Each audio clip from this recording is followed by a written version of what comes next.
മോളെ. അമ്മ, ഞങ്ങളൊരു വിവരം പറയാനാ വിളിച്ചത്. എൻ്റെ അടുത്ത് രാജു ഉണ്ട്. എന്താ മോളെ? അമ്മ, ഒരു വലിയ വിഷയം ഉണ്ടായി.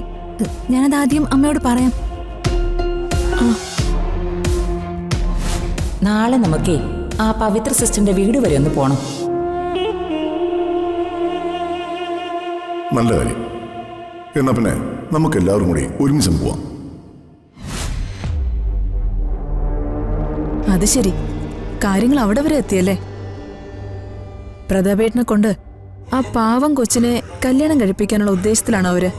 അവർക്ക് നമ്മളോട് മാത്രമല്ല അമ്മേ, അച്ഛനോടും തീരാത്ത പകയാ. ഒരു കാര്യം ചെയ്യാം. സംയുക്തയുടെ നമ്പർ എൻ്റെ കയ്യിലുണ്ട്. ഞാന് അവളെ ഒന്ന് വിളിച്ചിട്ട് കാര്യങ്ങൾ ചോദിക്കാം. ഈ പിറന്നാളൊക്കെ അംബിക ക്രിയേറ്റ് ചെയ്തതായിരിക്കും.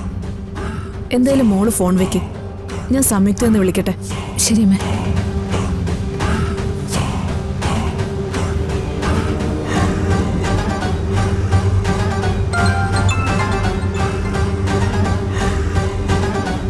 ഹലോ, ഞാനാ സംയുക്ത, സൂര്യമംഗലത്ത് പത്മാവതി. ചേച്ചിയോ? എന്താ ചേച്ചി? മോള് വിളിച്ച് എന്നോടൊരു ന്യൂസ് പറഞ്ഞു. അംബിക പറഞ്ഞുന്ന് നാളെ സംയുക്തയുടെ പിറന്നാളാണെന്ന്. പിറന്നാളോ? എന്റെയോ? എന്റെ പിറന്നാള് ചിങ്ങമാസത്തിലെ ചിത്രയാ. അതിനി 3-4 മാസം കൂടി കിടക്കുമല്ലേ. പിറന്നാൾ ആശംസകൾ നേരാൻ പ്രതാപേട്ടനും അംബികയും കൂടി അങ്ങോട്ട് വരുന്നുണ്ടെന്നാ കേട്ടത്.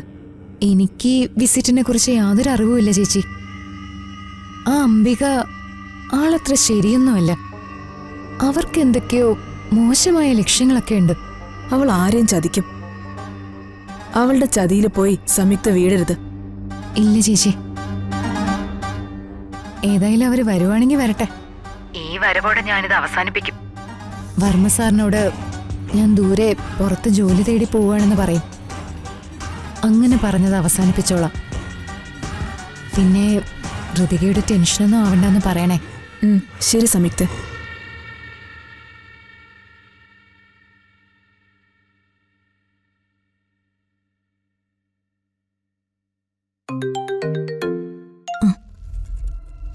അമ്മേ.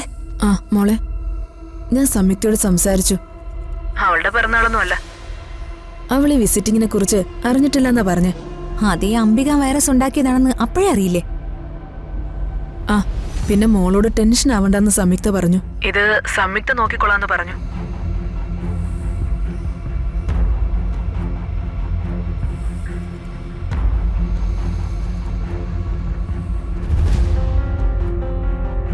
മോളും രാജുവും ഇനിയിപ്പോ അവരോടൊപ്പം സംയുക്തയുടെ വീട്ടിലോട്ടൊന്നും പോണ്ട.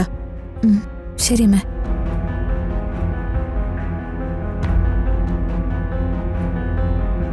രാജു, ഈ അംബിക ഇങ്ങനെ വിട്ടാ പറ്റില്ലല്ലോ. കൊടുക്കണ്ടേ? ആന്റിബയോട്ടിക് അല്ലേ? ആന്റിബയോട്ടിക്കോ? അവർക്കിട്ടൊരു ഷോക്ക് കൊടുക്കണം. ഉഗ്രൻ ഒരു ഷോക്ക് ട്രീറ്റ്മെന്റ് അല്ലേ? അതെ, ഉടനെ കൊടുക്കാം. ഞാനല്ലേ ഡാർലിംഗ് കൂടെ ഉള്ളത്. ഇലക്ട്രിക് ഷോക്ക് തന്നെ കൊടുത്തേക്കാം.